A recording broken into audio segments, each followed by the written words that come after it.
तीर्थंकर प्रभु आदिनाथ मुनिनाथ, आधि व्याधि अघमद मिटे, तब पद में मम्मात। चरण शरण है आपके, तारण तरण जहाज, भव दधि तट तक ले चलो, करुणा कर जिन राज। बोलिए आदि ब्रह्मा श्री आदिनाथ जी भगवान की, परम पूज्य आचार्य भगवंत गुरुदेव श्री विद्यासागर जी मुनि महाराज की, बंधा जी के महाआश्चर्यकारी श्री अजित नाथ जी भगवान की, समस्त मुनि संघ की।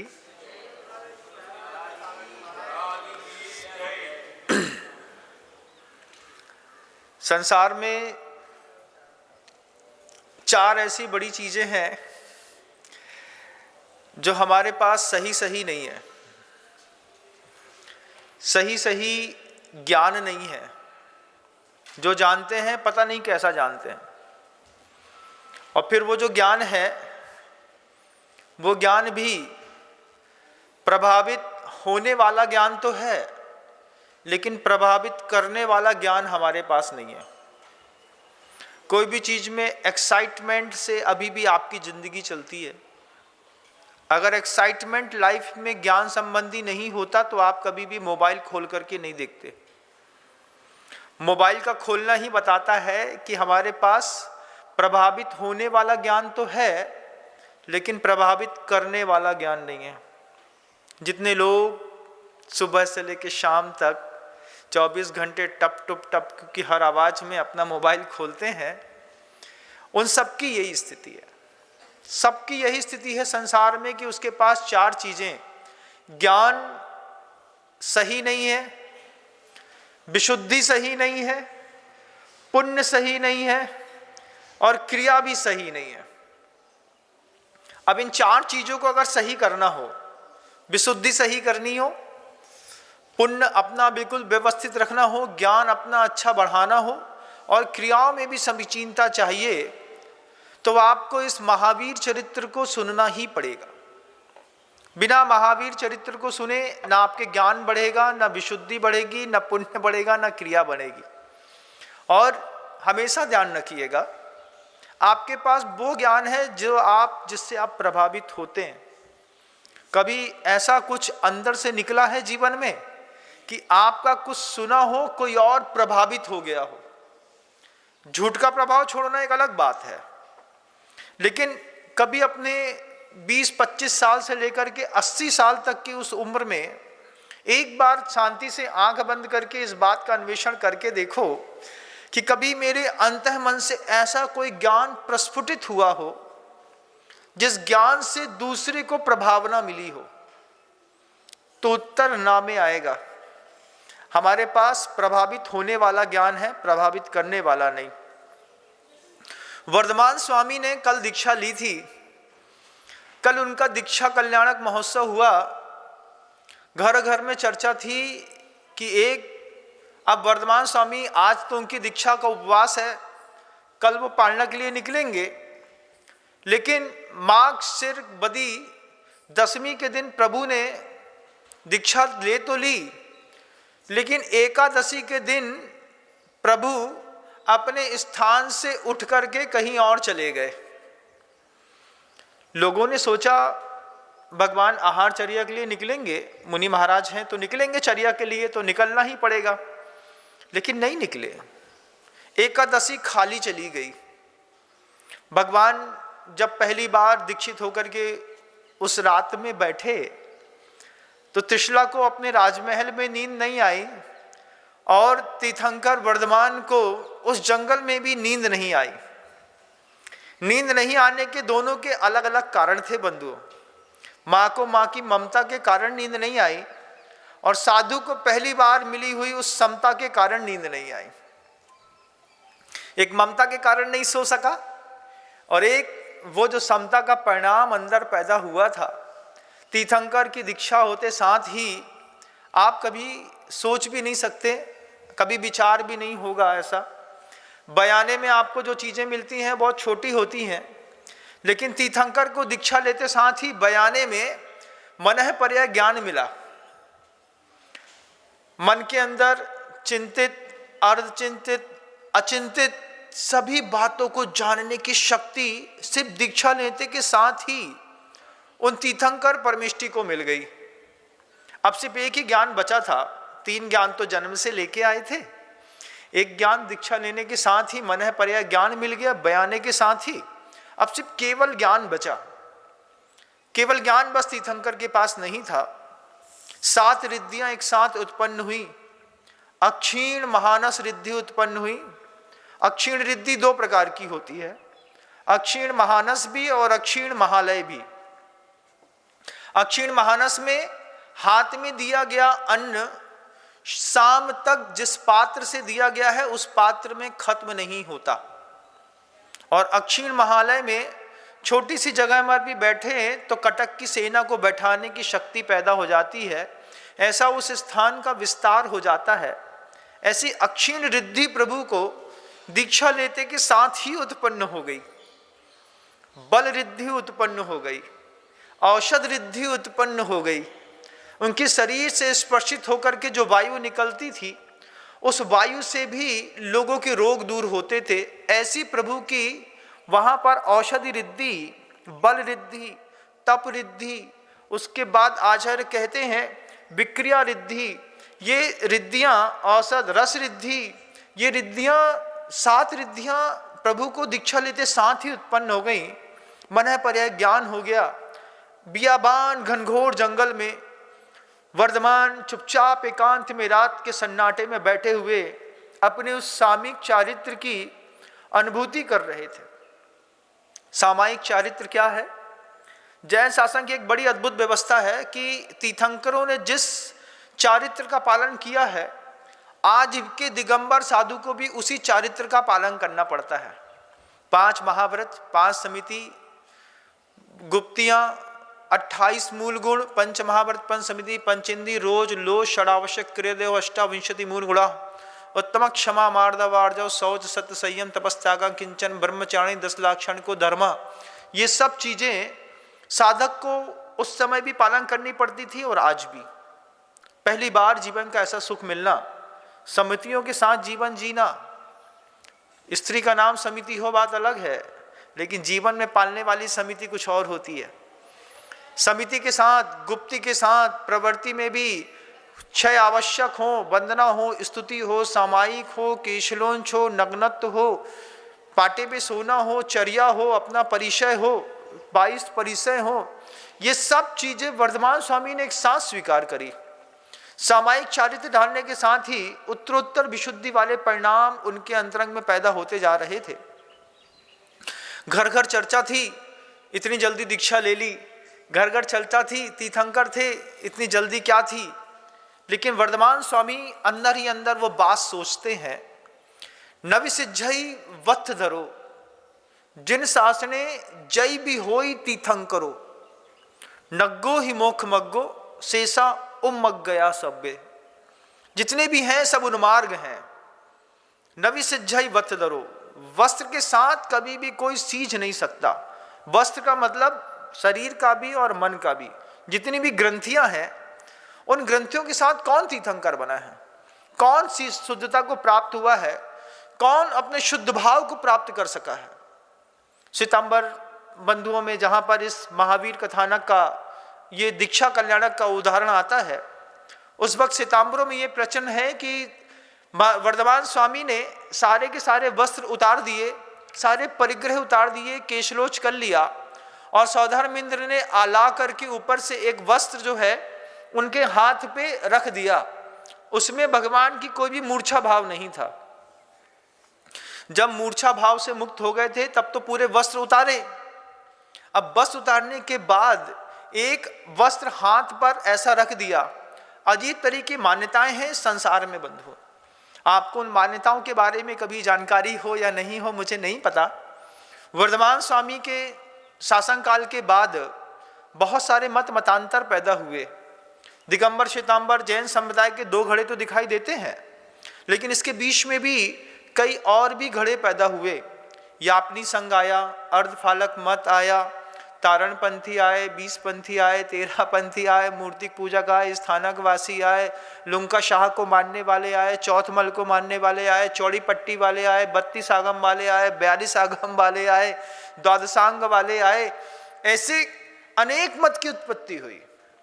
कितने सारे मत हैं, मत मतांतर छेद होते चले गए। श्वेतांबर संप्रदाय मानती है कि इंद्र ने हाथ में एक वस्त्र टांग दिया, वो भी अनिच्छा भाव से भगवान के हाथ में टंगा रहा। अनिच्छा भाव से आपके घर के अंदर कौन सी चीज टंगी रहती है, आप बताइए?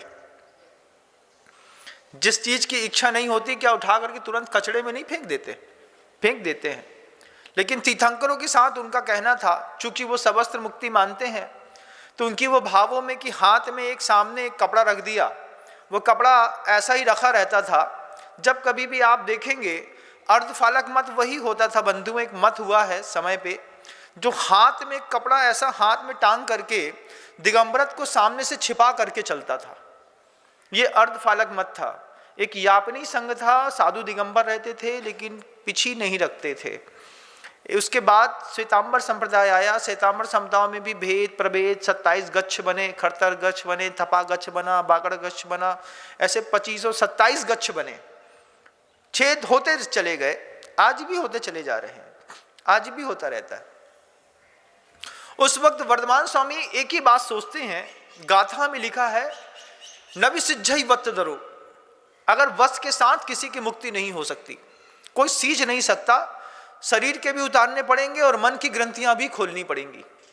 अंदर करुणा भाव पैदा करना पड़ेगा और बाहर से अहिंसा का निर्दोष पालन अंतरंग और बाहर से करने वाला, वो सामायिक चारित्र को पालन करने वाला, अहिंसा की रक्षा करने वाला ही साधु होता है। गुरुदेव से एक बार किसी ने बहुत अच्छे शब्दों में पूछा कि साधु किसका नाम है? आचार्य सिंह जी आहार करके लौटे थे, लौट करके आकर के बैठे थे और उन्होंने पूछ लिया कि साधु किसका नाम है, किसको साधु कहते हैं, साधुता क्या चीज है? आचार्य सिंह बोलते हैं, सिर्फ लेने लेने का नाम भी साधु नहीं है और सिर्फ देने देने का नाम भी साधु नहीं है, ध्यान रखना। जो सहयोग की भावना से लेना और देना दोनों जानता है, उसको साधु कहते हैं। समझ रहे हैं आप मेरी बात को? लेने लेने का नाम भी साधु नहीं है कि हम साधु बन गए तो लेते जाएं, देते जाओ भैया, आहार कराते जाओ, व्यवस्था देते जाओ, जयकारा देते जाओ, अर्घ लेते जाओ, लगाते जाओ, इसका नाम साधु नहीं है। और देने देने का नाम भी साधु नहीं है कि भैया तुम कुछ दो ही मत और हम देते चले जाएं, देते चले जाएं, देते चले जाएं, देते चले जाएं। नहीं, जो सहयोग की भावना से रचा बचा है, कुछ देता है कुछ लेता है और दोनों को एक दूसरे को उठाता है, उत्कर्ष में जाता हुआ वह व्यक्ति जो खुद उठता है और दूसरों को भी उठाता है, उसका नाम साधु गुरुदेव कहते हैं। तीर्थंकर अपने उस सामायिक चारित्र का आनंद लेते रहे। तीर्थंकर बार बार सोचते थे कि जो शांति कुंडपुर के राजभवन में नहीं मिली, वो शांति मुझे इस जंगल में मिल रही है। किसी भी प्रकार के विकल्प से मुक्त होकर के जब मैं यहाँ पर रह रहा हूँ, मेरे आनंद सौभाग्य की बात क्या, सोचते सोचते पूरी रात निकल गई। नगरवासियों को भगवान पार्श्वनाथ की चर्या याद है। सिर्फ आदिनाथ स्वामी के साथ ऐसा हुआ है कि जब वो चर्या में निकले तो किसी को पता नहीं था कि चर्या क्या होती है। उसके बाद जितने भी तीर्थंकर चर्या में निकले, श्रावकों को पहले से पता था कि ऐसे पड़गान होता है, ऐसे पूजन होती है, ऐसे पाद प्रक्षालन होता है, ऐसे स्थापना होती है, ऐसे शुद्धि बोली जाती है और ऐसे आहार दिए जाते हैं। घर घर में चर्चा थी इस बात की कि आज तो उनको बास है, तीर्थंकर प्रभु ने दीक्षा ली है, लेकिन कल आहार चर्या को उठेंगे तो अपन आहार कराएंगे। और पूरे के पूरे कुंडपुर में चौके लगे, हर घर में। प्रभु दूसरे दिन उठे, लेकिन वो चर्या के लिए नहीं उठे। उठ करके प्रभु ने उस कुंडपुर के बाहर के उपवन से विहार कर दिया। एकादशी को विहार करके और जाकर के कुल राज्य के उपवन में जाकर के रुक गए। एकादशी ऐसे निकल गई, रास्ते में विहार करते वक्त सामायिक का समय आया तो प्रभु ने सामायिक कर ली, अपने समता भाव के साथ रह लिया। अब कितनी बड़ी अद्भुत बात लगती है कि तीर्थंकर ने दीक्षा ले ली, तीर्थंकर ने दीक्षा लेने के बाद सामायिक में बैठ गए, तीर्थंकर होते हुए भी उसी वक्त केवल ज्ञान क्यों नहीं हो गया? कोई पूछता है। भरत चक्रवर्ती को तो हो गया, दीक्षा ली नहीं कि केवल ज्ञान होकर के मुक्त हो गए, लेकिन आदिनाथ स्वामी को पूरा 1 वर्ष लग गया। एक वर्ष के बाद तो वो आहार में उठे, 1000 वर्ष लग गए। यहां पर भगवान महावीर स्वामी को 12 वर्ष लग गए बंधुओं। 12 वर्ष बाद केवल ज्ञान हुआ। 12 वर्ष तक क्या उनके ध्यान की एकाग्रता ऐसी नहीं बनी? आचार्य भगवंत कहते हैं आंतरिक संतुलन को बनाना बहुत कठिन कार्य होता है। तीर्थंकरों के लिए भी कितना कठिन था कि दीक्षा ले लिया, मन पर्याय ज्ञान है, रिद्धियां हैं, सब बातें हैं, उसके बाद भी केवल ज्ञान नहीं है। 12 साल लग रहा है। गुरुदेव कहते हैं बाहरी संतुलन तो बहुत अच्छी तरीके से बनाया जा सकता है, लेकिन आंतरिक संतुलन को बनाना बड़े बड़े तीर्थंकरों के लिए भी आसान बात नहीं होती। केवल ज्ञान पैदा करना इतनी आसान बात नहीं होती बंधुओं। वो ऐसा नहीं है कि हम सोचेंगे और पैदा हो जाएगा, हम ध्यान लगाएंगे तो हो जाएगा। आर्त ध्यान और रौद्र ध्यान से मुक्त आत्मा का परिणाम है। 12 वर्ष तक तीर्थंकर स्वयं धर्म ध्यान कर रहे हैं। वो धर्म ध्यान शुद्धोपयोग रूप नहीं है। अगर शुद्धोपयोग रूप अगर उनका धर्म ध्यान टिक गया होता एक अंतर्मूर्त मात्र, तो उनको वहीं पे केवल ज्ञान हो गया होता। शुद्धस्य सामर्णम भणियम शुद्धस्य दंसणम नाणम शुद्धस्य निब्बाणम सोची सिद्धो नमो तस्य। शुद्धोपयोग ही निर्वाण है, शुद्धोपयोग ही सुख है, शुद्धोपयोग ही मार्ग है, शुद्धोपयोगी साधु के लिए है। लेकिन अगर शुद्धोपयोग की दशा अंतर्मुहूर्त मात्र भी उन तीर्थंकर की या किसी की भी टिक जाए तो उसको नियम से केवल ज्ञान हो जाएगा। भगवान 12 वर्ष तक रोज सामायिक करते, दोपहर में, सुबह में, शाम में, लेकिन ध्येय को प्राप्त करने के लिए वो विलंब करा रहा है, मानसिक संतुलन नहीं बन रहा। अब वो क्या है? वो जो ध्यान कर रहे हैं भगवान, वो कौन सा ध्यान कर रहे हैं? शुक्ल ध्यान कर रहे हैं क्या? शुक्ल ध्यान कर रहे होते तो अंतर्मूर्त में केवल ज्ञान हो जाता। फिर आचार्य कहते हैं वो जो भगवान तीर्थंकर होने के बावजूद 30 समय की सामायिक कर रहे हैं, वो 3 समय की सामायिक भी धर्म ध्यान ही है। और वो धर्म ध्यान कौन सा है? 4 प्रकार का कुल धर्म ध्यान मांगना है आगम ग्रंथों में, कुल 4 प्रकार का। आज्ञा विचय, अपाय विचय, संस्थान विचय और लोक विचय।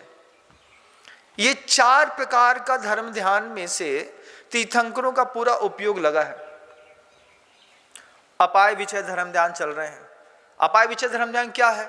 अनादिकाल से ये शरीर मिला है, अनादिकाल से राग द्वेष मिले हैं, ये कैसे दूर होंगे? अपाय विचय धर्म ध्यान है। अंदर में सोचे तो, बाहर में आंख खोल के ये अपाय विचय धर्म ध्यान करो तो क्या है? संसार में इतने दुखी व्यक्ति हैं, इन दुखी व्यक्तियों का दुख कैसे दूर होगा? 2 प्रकार का धर्म ध्यान है, एक आंख बंद करके करने वाला और एक आंख खोल के करने वाला।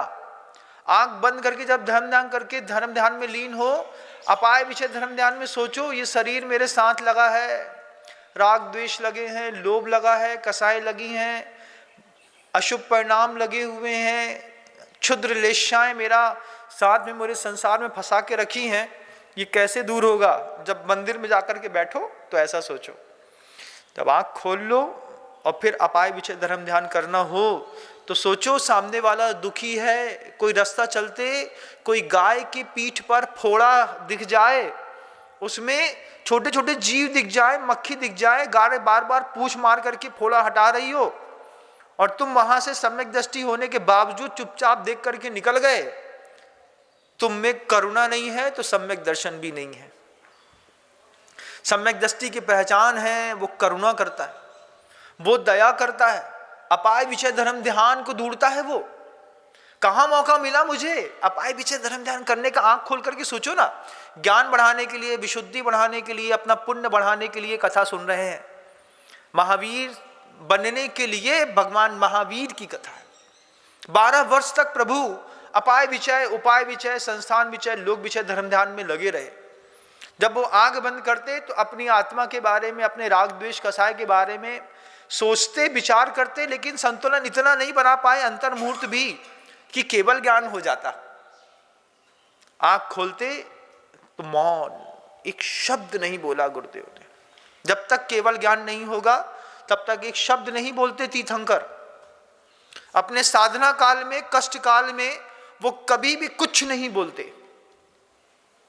लेकिन मैं बोलता हूं, गुरुदेव बोलते हैं छद्मस्त काल है, पता नहीं कब भी सब लब्धियां प्राप्त होंगी। अभी जो है उसमें दे करके खुद जगता हूं, जगाने की कोशिश भी करता हूं। आंख बंद करके सोचो, मंदिर जाकर के अपाय विचय धर्म ध्यान करो। आर्त ध्यान और रौद्र ध्यान मत करो। ये आर्त ध्यान क्या है? जरा जरा सी बात पे आंख से आंसू टप से निकलता है, ऐसा निकलता है कि नहीं, है ना? अरे महाराज आपको तो क्या बताएं, आपने सब छोड़ दो, हमारे घर में से तो कितनी बिद रही है। धर्मात्मा आदमी है, सम्यक दृष्टि है, व्रती है, रोता क्यों है? आंख से आंसू क्यों निकालता है? लेकिन निकलते हैं महाराज, निकलते हैं कि नहीं? निकलते हैं। ये आर्त ध्यान है। फिर एक आर्त ध्यान और है, दूसरे का वैभव देख करके, दूसरे का पुण्य देख करके ईर्ष्या होती कि नहीं?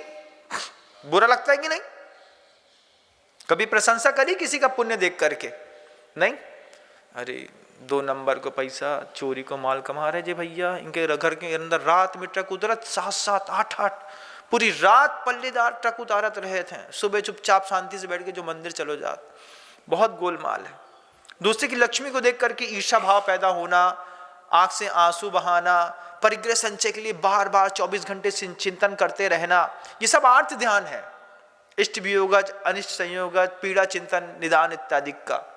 रौद्र ध्यान है हिंसानंदी, मृषानंदी, चौर्यानंदी, परिग्रहानंदी। नंद शब्द रखा उसमें, आनंद आता है, झूठ बोलता है, मजा लेता है, खूब खुशी होती है, अरे अच्छा फंसाया, अब देखते हैं साले को, ऐसी बातें करता है। ये आर्त ध्यान और रौद्र ध्यान साधु की भूमिका में नहीं होता। साधु क्या करते हैं? धर्म ध्यान करेंगे। क्या धर्म ध्यान करेंगे? हाँ, कैसे राग द्वेष में फंस गए, कैसे विपरीत परिणाम पैदा हो गए, कैसे हमारे कसाय में भाव में मेरी अशुभ लिस्साएं आ गई, अब इन अशुभ लिस्साओं से मेरा संसार बढ़ रहा है। आंख बंद करेगा तो ऐसा सोचेगा, आंख खोलेगा तो सक्रिय अपाय विचय धर्म ध्यान। सक्रिय क्या है? रास्ते चलते गाय की पीठ पर एक फोड़ा दिखा नहीं कि जाकर के वेटरनरी के डॉक्टर को ले आया, डॉक्टर को लाके बोलता है इसमें दवाई डालो, इसको ठीक करो। अरे गाय के ऊपर दवाई डालेंगे तो जीव मर जाएंगे। अब बताओ ये हिंसा है क्या? हिंसा है क्या? है क्या? मानते हैं आप इसको? कितने ऐसी सोच वाले लोग भी हैं कि इस तरीके के काम करने से तो कितने जीव मरेंगे, उसका पाप कौन भोगेगा? अरे संगी पंचेंद्रिय जीव बचेगा, वो गाय बचेगी, उसका पुण्य किसको मिलेगा? उसका पुण्य भी तो तुमको मिलेगा। लेकिन लोग कुतर्क शैली वाले हैं, कई लोग ऐसा कुतर्क करते हैं। शरीर के अंदर जब कोई बीमारी रोग हो जाते हैं उसमें भी औषधि खाने वाले, अरे जीव हिंसा, जीव हिंसा। कई लोग ऐसे होते हैं जिनको हर चीज में जीव हिंसा दिखती है, उसमें धर्म ध्यान नहीं दिखता। लेकिन गुरुदेव कहते हैं कि अपाय विचय धर्म ध्यान की सबसे सटीक परिभाषा पूज्य गुरुदेव ने अपने हाइको में लिखी। 17 शब्दों में आपके धर्मात्मा होने की पहचान लिख दी है गुरुदेव ने। कह दी, पर की पीड़ा, किसी की भी पीड़ा देखो, किसी भी जीव की संसार में पीड़ा देखो, वृद्ध की, जीवित व्यक्ति में किसी पंछी की पीड़ा देखो, किसी के पुत्र की पीड़ा देखो, किसी संसारी व्यक्ति जो भी जीवधारी है, किसी भी जीवधारी की पर की पीड़ा, अपनी करुणा की 7 अक्षर परीक्षा लेती। सामने से वो गाय अपने फोड़े को, अपने दर्द को लेकर के नहीं निकली है, वो तुम्हारे सम्यक दर्शन की परीक्षा करने के लिए निकली है। वो कुत्ता जिसके गले के अंदर ऊपर घाव हो गया है, तुम नाक सुकोड़ करके निकल जाते हो, लेकिन कभी सोचते नहीं हो कि उसके ऊपर दवाई डलवा दी जाए। पता है कुत्ते के गर्दन में घाव कैसे होता है? कभी सोचा है क्या होता है? क्या उसको कोई इन्फेक्शन हो जाता है? इन्फेक्शन नहीं हो जाता है। ये कुत्ते गांव-गांव में जाकर के, होटलों में जब होटलें होती ना, उन होटलों के पास जाकर के कुत्ते कभी वह ठंडी के कारण, कभी भूख के कारण खड़े हो जाते हैं कि कुछ मिलेगा, कुछ मिलेगा, कुछ मिलेगा, और ऐसे मुंह ऊपर करके देखते रहते।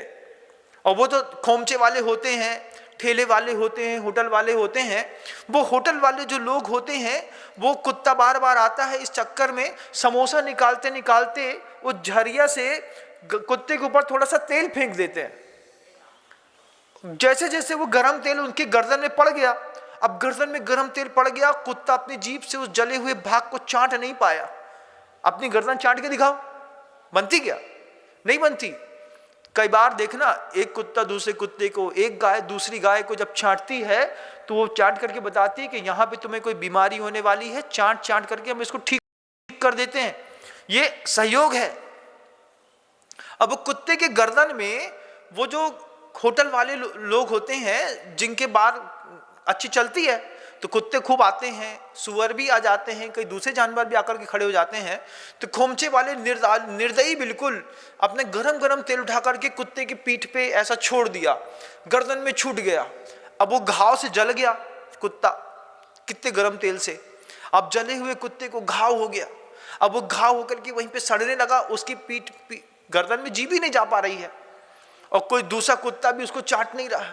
अब वो बेचारा यहाँ से वहाँ परेशान होता है। सोचो तिर्यंश पर्याय का कैसा दुख है। हम गए थे ये सोच करके कि तुम्हारे यहाँ कुछ खाने मिलेगा, तुमने हमको जला दिया। वो भी बंधु है, विश्व बंधुत्व की भावना रखनी है। जैन समाज के लोगों सुनो, विश्व बंधुत्व की भावना रखनी है। जम सकई तम की रही, जहां तक मुझसे बनेगा वहां तक मैं करूंगा, दूसरों की सेवा करूंगा, पैसा कमाऊंगा, अपने बच्चे को पालूंगा, लेकिन अपना बच्चा पालने के बाद अपने बच्चे की पुरानी स्वेटर ठंडी में किसी और को दे दूंगा, अपने पुराने कपड़े पुराने जीन्स किसी और को दे दूंगा। गाय दिखेगी, बछिया दिखेगी, ठंडी का माहौल, ठंडी आ गई ना बंधु, इस ठंडी के माहौल में जितनी सेवा दूसरे की कर सको, परहित सत्येषु मैत्री की भावना भाव। अज्ञान जिसको नहीं जानते हैं उसकी सेवा करके देखो कितना सुख मिलता है। जिसको हम पहचानते नहीं है उसकी मदद करके एक बार निकल के तो देखो, इतना सुख मिलता है। अरे वो हमको नाम लेता होगा, स्टेशन से निकलो, स्टेशन के बाहर भिखारी खड़े रहते हैं, बैठे रहते हैं। कभी सोचो कि 100 रुपए का, 200 रुपए का, 500 रुपए का ब्लैंकेट्स नया खरीद करके उन भिखारियों को दे दें। कभी सोचो कि गाय के गले में घाव हो गया है, पेट में घाव हो गया है, किसी गाय की पैर टूट गए हैं, खुद उठें, उठा करके उसको फोन करें, लेके जाएं, इलाज कराएं, 150, 200-500 रुपए खर्चा करें। करुणा भावो या मनुत्रियेषु, ये करुणा का भाव पैदा करना, इसको अपाय विषय धर्म ध्यान वो तीर्थंकर भी कर रहे हैं। सामायिक करते हैं तो अपने बारे में सोचते हैं, आंख खोलते हैं तो जगत का सारा दुख देखते हैं तीर्थंकर, और दुख देख करके उनकी परिस्थितियों को, उनकी स्थितियों को, उनके प्रदेश को, उनके कर्म बंद की, उनकी सबकी जानकारी उनके दिमाग में होती चली जा रही है। बोलेंगे कब? जब केवल ज्ञान होगा। लेकिन दिख तो सब रहा है। ये धर्म ध्यान है, शुद्ध धर्म ध्यान है। मंदिर जाकर के पूजन अभिषेक करके जितना पुण्योपार्जन करते हैं उतना ही पुण्योपार्जन जीवाणम रखणो धम्मो भी कहा, खमादि भावो दसभियो धम्मो भी कहा, रैणतम च धम्मो भी कहा। हर धर्म की कई परिभाषाएं। मंदिर वाला धर्म अलग है, बाजार वाला धर्म अलग है बंधुओं। बाजार में जाकर के कोई दुखी व्यक्ति दिख जाए, कोई कुत्ता दिख जाए, कोई बिल्ली दिख जाए, कोई सुअर दिख जाए, कोई गाय दिख जाए, कोई इंसान दिख जाए, कोई भिखारी का बच्चा दिख जाए, अपनी सामर्थ्य दिख जाए, ठंडी में आदमी कांप रहा है, छोटा सा बच्चा, 200 रुपए का ब्लैंकेट आता है, सिर्फ 200 रुपए में उठाया, खरीद करके दे दिया, भैया ये पकड़ो। स्टेशनों के बाहर देखना, अगर उनके पल्ले में पुण्य होता तो क्या वो आदमी अपनी पत्नी और छोटे से बच्चे को लेकर के स्टेशन में दिसंबर की ठंडी में बैठा होता? उसके पाप उदय में आए हैं, वहां पे बैठ करके किसी कोई सूखी रोटी टिफिन की दे जाता है, बासी, उसको खा लिया, सब्जी दे गया, सब्जी खा लिया। सोचो इंसान होकर के एक व्यक्ति स्टेशन में पूरी जिंदगी गुजार देता है, स्टेशन के बाहर भीख मांगते तो गुजार देता है। वो काले काले लोगों के बीच में भी कोई तीर्थंकर बैठा होगा। वो जो भीख मांगती महिलाएं होती हैं, भीख मांगते पुरुष होते हैं, छोटे से बच्चे होते हैं, उसमें भी किसी में एक सिद्ध बनने की शक्ति होगी। कभी वो भी 5 महाव्रतों का पालन करेगा, साधु बनेगा, तुम्हारे जैन दर्शन के तीर्थ की प्रभावना करेगा। लेकिन आपकी अभी प्रभावना क्या है कि हम अपने घर से निकलेंगे तो सबके लिए सब लेकर के निकलेंगे। अपने लिए तो 3 बैग लेकर निकलते हैं, कभी सोचा कि एक बैग ऐसा भी लेकर निकले कि रास्ते में जो जो दिखेगा उसको वो देते चले जाएंगे। अलमारी खोली, दिल्ली जाना था, 4 शर्ट निकाली, चिल्ला गए मम्मी को, जी क्या टूटी हुई शर्ट, जी कितनी पुरानी हो गई, अभी भी ये तुम यहीं रखी रहते हो। कितनी बार बोला कि इसको अलमारी से अलग कर दो, तुम ही अलग कर दो ना थोड़ा सा। 4 शर्टें मैं पहनता नहीं हूं, इसको अलग बैग में रख लेता हूं। रास्ता चलते निकलूंगा, ट्रेन में बैठूंगा, किसी को शर्ट नहीं होगी, किसी के पास पैंट नहीं होगा, किसी का जूता नहीं होगा, मेरे किसी काम के नहीं है। गुरुदेव कहते हैं बांटते चलो, जितना घर का जितना सामान दूसरे के काम आ जाए बांटते चलो। ये धर्म ध्यान है हमारा। हमारे अलमारियों में जो भरा रखा है किस काम आएगा? ठंडी निकल गई, कोई अकड़ के मर गया, पेपर में पढ़ते ना, ज्यादा ठंडी में 5 वृद्ध की मौत हो गई, भिखारी लोग मर गए, स्टेशन पर लोग मर गए। इन सब के ऊपर करुणा करो। ये करुणा, जितनी करुणा करोगे उतना तुम्हारे पल्ले का पुण्य बढ़ेगा, विशुद्धि बढ़ेगी। जीवाणम रखनो धम्मो भी जैन शासन का बहुत बड़ा सूत्र है। सबको सीखनी है ये बात, जो यहां बैठे हैं वो भी, और जो दूर बैठ करके मुझे प्यार से सुनते हैं वो भी। आपके लिए भी कह रहा हूं इस बात को। खूब ऐसा धर्म करो कि घर के अंदर से जो भी अतिरिक्त चीजें हैं उनको बाहर करो, किसी और के काम आएगी, और उसको दे करके संतुष्ट करो। किसी के चेहरे की खुशी का अंदाज क्या है आपको? भिखारी को तुमने बासी सब्जी दी है, कभी ताजी सब्जी खिला करके देखो, भैया गरम सब्जी है खा लो, तुम्हारा भी पेट भरेगा। सोचो, इंसान है, चांडाल सम्यक दृष्टि हो सकता है, सुअर सम्यक दृष्टि हो सकता है, वो भी करुणा के कारण जो है वो सुअर होकर के मुनिराज की रक्षा कर रहा है। हम इंसान होकर के इंसान होकर के अपने आश्रित रहने वाले लोगों की रक्षा नहीं कर पाए। इंसान होने के पहले सोचना पड़ता है बंधु। अपने लिए तो खूब चाहिए, माल मसाला चाहिए, खाने को चाहिए, कॉफी चाहिए, चाय चाहिए, परहित में क्या? मंदिर में दान देने का मन नहीं करता है, कोई बात नहीं, कोई बात नहीं, मैं नहीं बोलूंगा मंदिर में दान करो, लेकिन घर के अंदर की बे वस्तुएं, जिन वस्तुओं का तुम खुद उपयोग नहीं करते हो, उसको तो परहित में दान करो। कैसे धर्मात्मा हो तुम? जैन कुल में आने के बाद परिग्रह नंदी में आनंद आ रहा है, लेकिन अपाय विषय धर्म ध्यान की ओर दृष्टि नहीं है।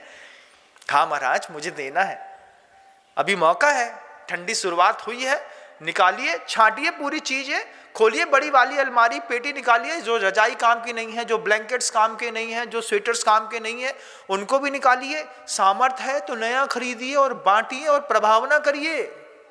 जैन शासन की प्रभावना करिए, लोगों को संतुष्ट करके, सुखी करके।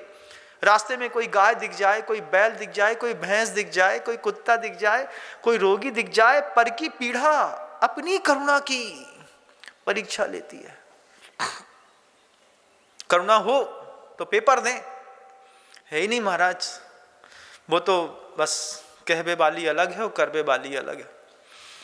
कोई एक बैग गुम जाता है, ट्रेन सफर में चलते हैं ना, सफर में चलते वक्त जब मान लीजिए आपकी कभी अटैची छूट गई, गुम गई, क्या सोचते? अरे मेरा बहुत नुकसान हो गया। कभी सोचा कि कपड़ा है, मान लो तुम्हारी एक कपड़े से भरी अटैची, एक बैग कहीं पे छूट गया। अब हमेशा क्या खुशी की बात सोचो कि कपड़े को कोई खा तो नहीं पाएगा, कपड़ा मैं नहीं पहन पाया तो कोई और पहनेगा, लेकिन कपड़ा हमेशा पहनने के काम आएगा। ऐसा सोचिए, एक चप्पल ट्रेन में चढ़ते वक्त एक नीचे उतर गई, एक पहन के ऊपर चढ़ गए, तुरंत इमीडिएट डिसीजन, दूसरी चप्पल भी नीचे फेंक दो। क्या है, जिसको एक मिलेगी वो दूसरी भी पहन करके अपना काम कर लेगा। मेरे हिस्से से तो गई, अब एक ले जाकर के उसके हिस्से भी खराब करूं, एक छूट गई तो दूसरा छोड़ा, सुराही छूट गई पानी की, कहीं पे बॉटल छूट गई, अरे मेरी नई बॉटल थी, कितना संकलेश करते हैं ना, संकलेश नहीं करना, पानी की बॉटल थी छूट गई, अब वो मैं पानी नहीं पी पा रहा हूं तो उस बॉटल से कोई और पानी पिएगा। लेकिन किसी भी वस्तु का पूरे संसार में कोई दुरुपयोग नहीं होता, किसी भी वस्तु का दुरुपयोग नहीं होता।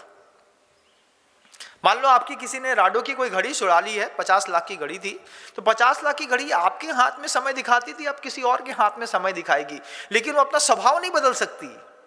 लेकिन हम जब हमारी कोई वस्तु खो जाती है तो हम कितना संकलेश परिणाम करते हैं, अरे सब चला गया, सब चला गया। कुछ नहीं, किसी भी वस्तु का दुरुपयोग नहीं होता, बस ये है कि उसका उपयोग कल तक हम कर रहे थे, कल से कोई और करेगा। लेकिन वस्तुएं जब तक अंतिम उपयोग तक जब तक नहीं आती तब तक वो खराब होती ही नहीं है। लेकिन परिग्रहानंदों की ऐसा नहीं होता।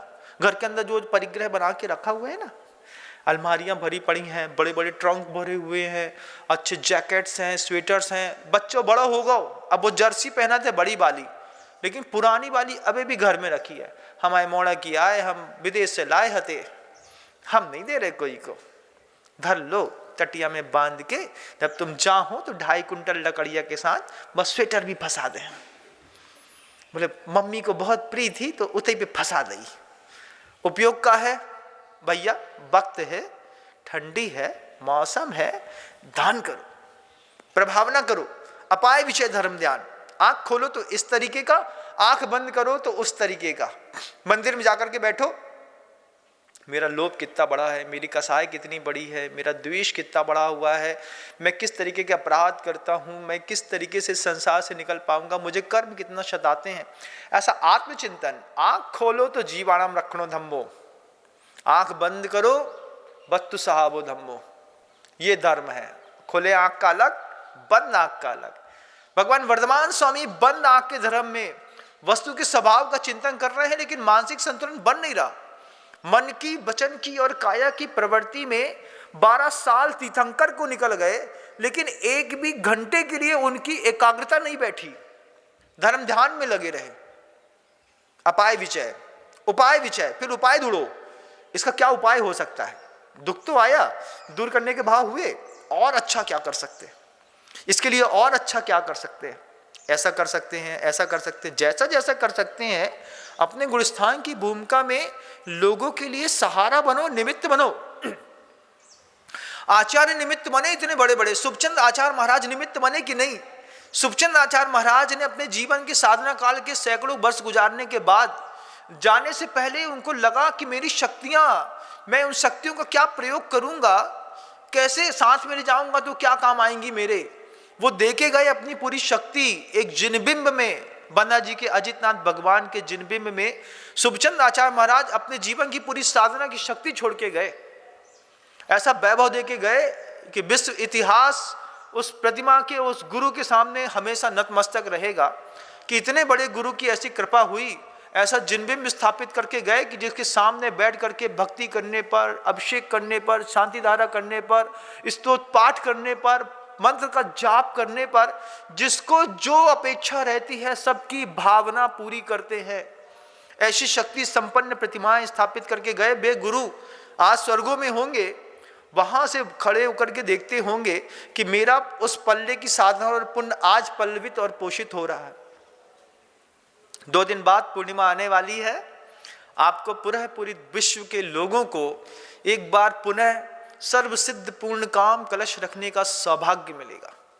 वे अजितनाथ भगवान की महान अतिशयकारी प्रतिमा के सामने बैठ करके भक्ति करने का, अभिषेक करने का, मंत्र का जाप करने का, पुण्य का उपार्जन करने का, विशुद्धि बढ़ाने का, ज्ञान बढ़ाने का, अपने जीवन के समीकरण हल्के करने का, अपने दुख हल्के करने का, दूसरों के दुख हल्के करने का मौका पूर्णिमा के दिन फिर आपको मिलने जा रहा है।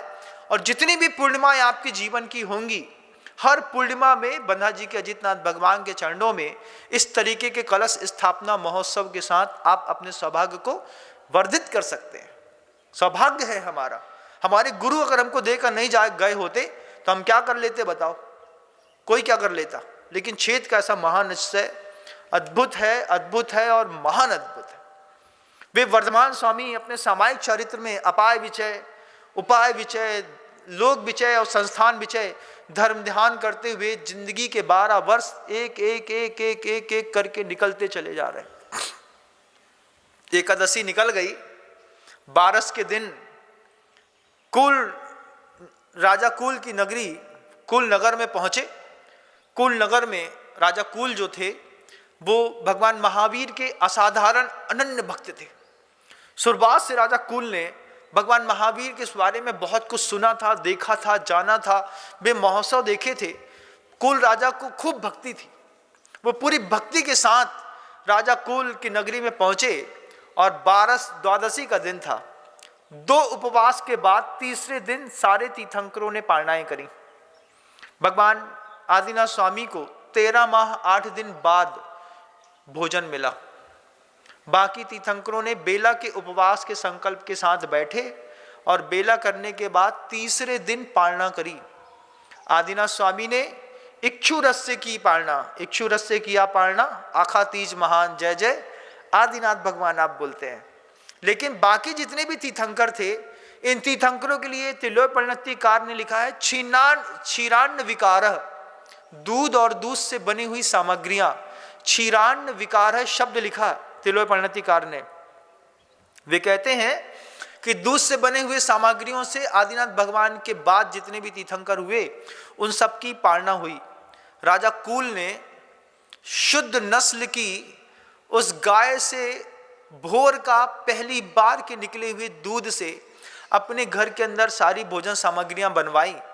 अत्यधिक विशुद्धि के साथ, अत्यधिक भक्ति के साथ, अत्यधिक महिमा के साथ, अत्यधिक पुण्योपार्जन की भावना के साथ, अत्यधिक श्रद्धा के साथ, अत्यधिक निर्लोभपने के साथ उन्होंने राजा कूल ने तैयार होकर के जब बारस के दिन वर्धमान स्वामी मुनि मुद्रा लेकर के और चर्या के निमित्त निकले, पूरे कूल नगर में पड़गाहन हुआ। सब लोगों ने छौंके लगाए, लेकिन असाधारण भक्ति का ऐसा प्रभाव था कि राजा कूल को पहली बार प्रथम आहार वर्धमान स्वामी को देने का मौका मिला। पहला आहार वर्धमान स्वामी को किसने दिया? कोई पूछे तो बताइएगा। राजा कूल को कूल नगरी में पहला आहार देने का मौका मिला। और तीर्थंकरों को आहार देने का मतलब समझते हो क्या? तीर्थंकरों को आहार देने वाला या तो उसी भाव से या तीसरे भाव से नियम से मुक्त हो जाता है, मोक्ष चला जाता है। सोचिए, एक तीर्थंकर परमेष्टि के हाथ में थोड़ा सा गाय का दूध, लेकिन अत्यधिक भक्ति के साथ, थोड़ा सा और महिमा के साथ गाय के दूध से बनी हुई चीजें भोजन इत्यादि देना, और या तो उसी भाव से तप करके मोक्ष चले जाना या फिर तीसरे भाव से नियम से मोक्ष चले जाना। और एक दो नहीं, जीवन भर में जितने भी लोग तीर्थंकर को आहार देते हैं वे सारे के सारे मोक्षगामी ही होते हैं, किसी की अधोगति नहीं होती। कितना पुण्य है, कितना कितना अद्भुत वैभव है। जैन शासन अद्भुत अद्भुत, अत्यधिक ज्ञान के साथ ऐसा कोई व्यवहार कहां पे दिखाई देता है। आचार्य सिंह जी से जब इन सब बातों की चर्चा होती है, गुरुदेव कहते, आचार्य सिंह जी ऐसा सिर हिलाते हुए बोलते हैं, दीक्षा लेने का मतलब है अनकंडीशनल सेल्फ कंट्रोल। हर चीज में शब्द सुनते हैं आप, अनकंडीशनल सेल्फ कंट्रोल। अपनी आंख में, अपनी बात पे, अपने भोजन पे, अपने विचार पे, अपने आचार पे, अपनी चर्या पे, अपनी क्षमता पे अनकंडीशनल सेल्फ कंट्रोल, इसका नाम दीक्षा है। वर्धमान स्वामी ने ली, पड़गाहन के लिए पहुंचे। राजा कुल ने जब उनको आहार दान दिया, विधिवत बाहर निकले, कलश लिया, चौक पूर करके पड़गाहन किया। हे स्वामी, अत्र अत्र अत्र तिष्ठ तिष्ठ तिष्ठ, मन शुद्धि, वचन शुद्धि, काय शुद्धि, आहार जल शुद्ध है। जब राजा कुल नीचे बोल रहा था, उस वक्त सौधर्म इंद्र सौधर्म सभा में वहां बैठ करके कुबेर को आज्ञा दे रहा था कि राजा कुल ने तीर्थंकर का पड़गाहन कर लिया है, पंच आश्चर्य करने हैं, अपनी सामग्रियां तैयार करो। राजा कुल के लिए सौधर्म इंद्र ने ऊपर पूरी पंच आश्चर्य की सामग्रियां तैयार कर ली। अति भक्ति भाव के साथ पहले तो पड़गाहन किया। पड़गाहन करने के बाद जब वर्धमान स्वामी सामने आकर के राजा कुल के खड़े हो गए, सोने की जैसी चमकती काया, दिगंबर सलोना सा रूप, उस पर दिगंबर मुनिराज लुंचित मुंड। तीसरे दिन पालना के लिए जब महावीर खड़े हुए, जितने भी देव थे वो आकाश में आकर के इस पड़गाहन के दृश्य को देखने लगे। ये दृश्य देखना भी अपने आप में बड़ा पुण्योपार्जन का कारण होता है। महाराज आहार पे निकले, हम आहार दे तो नहीं पा रहे, देख तो ले कौन से घर में जाकर के इनकी विधि मिल रही है, कैसे ये आहार ले रहे हैं, कैसे निर्दोष आहार चुपचाप लेकर के अपना धर्म ध्यान कर रहे हैं। कितना पुण्योपार्जन का तरीका है। कुल राजा ने शुद्ध नस्ल का दूध गाय का निकाल करके उसके भोजन इत्यादि बने। आपको तो अब शुद्ध नस्ल का दूध भी नहीं मिलता। आप जो दूध पाउच वाला पी लो, चाहे पैकेट वाला चाहे बॉटल वाला, उसमें भेड़ बकरियां कुत्ता बिल्ली पता नहीं किसका किसका मिला रहता है, वो सब दूध मिल करके आते हैं और आपको पाउच में पास्चराइज करके दे दिया जाता है। गाय नहीं मिलती शुद्ध नस्ल की, देसी गाय का दूध ले आए, देसी गाय का दूध लेने के बाद भी मान लीजिए हिस्टीलियन से क्रॉस हुआ होगा तो वो देसी गाय दूध तो ज़्यादा दे रही है लेकिन नस्ल शुद्ध नहीं है। राजा कुल ने शुद्ध नस्ल की गाय के दूध से बने हुए आहार जब प्रभु को कराए और प्रभु की पालना कराई, राजा कुल सोचता रहा प्रभु तृप्त हुए, प्रभु तृप्त हुए, प्रभु तृप्त हुए, लेकिन जिसके पेट में जठराग्नि में ज्वालामुखी धधक रहा हो, वज्र वृषभ नाराज सहनन हो, उसके बारे में हम क्या सोच सकते हैं। शावक साधु को आहार देता है ना, शावक को लगता है बहुत दे दिया, कभी उस तरफ से पूछो कैसा दे दिया वहां पर, लेकिन अनकंडीशनल सेल्फ कंट्रोल जितना राजा कुल ने दिया, अनुकूलता के साथ वर्धमान स्वामी को निरंतराय आहार कराने का प्रथम सौभाग्य करने वाला राजा कुल उसी भाव से मोक्ष जाने की तैयारी में लग गया। चाहे उसकी पत्नी हो, राजा कुल हो, कोई भी व्यक्ति तीर्थंकर को कोई भी आहार देगा या तो उसी भाव से या तीसरे भाव से नियम से मोक्ष चला जाएगा।